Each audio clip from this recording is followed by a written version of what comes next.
É um trecho que torna fora da lei qualquer manifestação bolsonarista.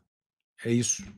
A interpretação que eu faço desse voto de Flávio Dino é que qualquer manifestação a favor de Bolsonaro está sendo interpretada pelo Supremo Tribunal Federal como um risco à estabilidade social, à paz social, um risco à democracia, um risco aos prédios públicos, um risco até à propriedade privada.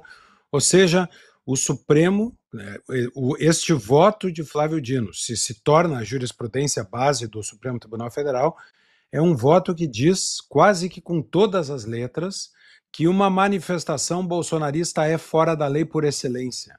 Uma análise aprofundada do voto recente do ministro Flávio Dino, no Supremo Tribunal Federal, reacendeu um debate sensível. Até que ponto manifestações políticas favoráveis ao ex-presidente Jair Bolsonaro podem ser enquadradas como ameaça à ordem democrática? No voto que motivou críticas de juristas e comentaristas, Dino afirma que grupos mobilizados em apoio ao ex-presidente representariam um risco concreto de repetição dos atos violentos de 8 de janeiro. Para o ministro, qualquer aglomeração vinculada a Bolsonaro poderia, em tese, provocar danos a prédios públicos, ameaçar a ordem social ou até violar propriedades privadas. Para analistas, essa interpretação abre um precedente que toca diretamente nas garantias constitucionais de liberdade de expressão, reunião e manifestação pacífica.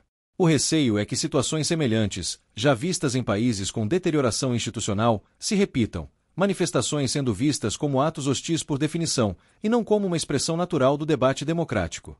No vídeo de hoje, vamos destrinchar o que exatamente o voto de Flávio Dino afirma, porque a noção de risco concreto é contestada por juristas.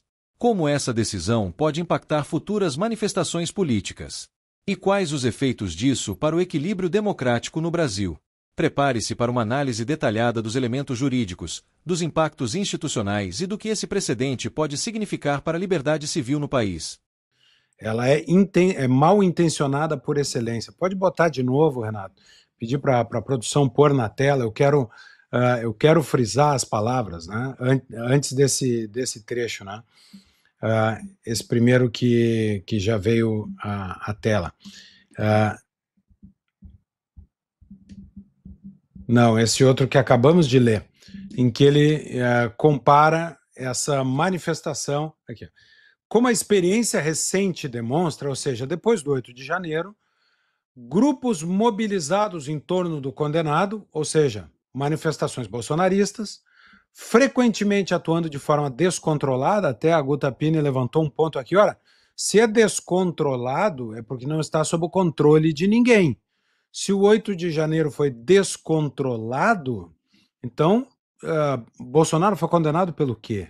Se foi um descontrole e não um comando para acontecer o 8 de janeiro, né? Só aqui já tem uma contradição. Mas vamos lá.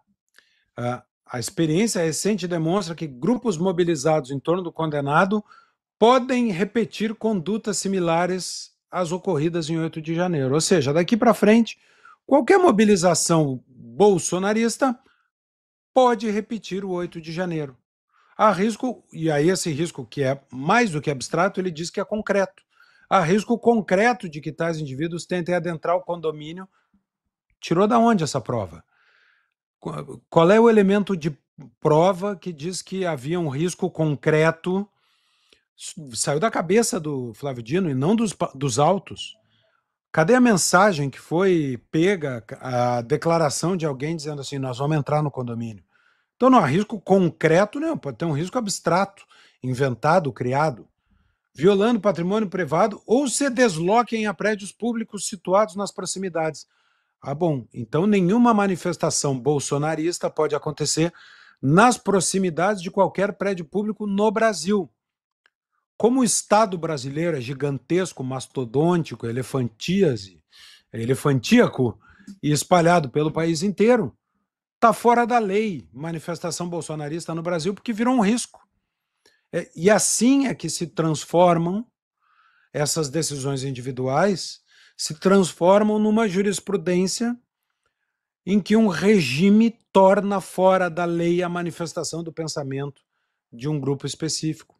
Não foi por outro caminho, senão esse, que a Nicarágua terminou perseguindo o cristianismo, perseguindo missas, perseguindo manifestações cristãs, porque se tornou são grupos que estão se reunindo para conspirar contra o governo.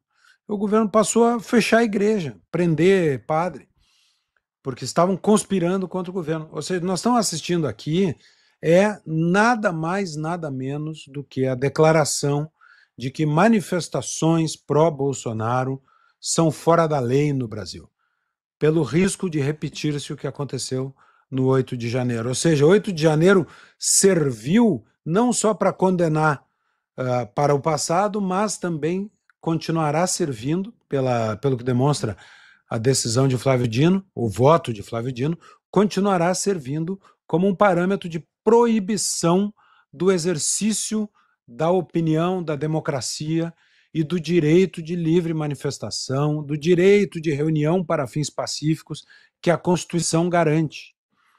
O voto de Dino virtualmente revoga a liberdade de manifestação e de reunião em espaço público para fins pacíficos para os bolsonaristas. Ou seja, para Dino, depois do 8 de janeiro, a Constituição só vale para os amigos, para os inimigos. Aliás, é a frase que muitos presidentes na América Latina, a eles se atribui essa frase que era aos amigos tudo, aos inimigos a lei.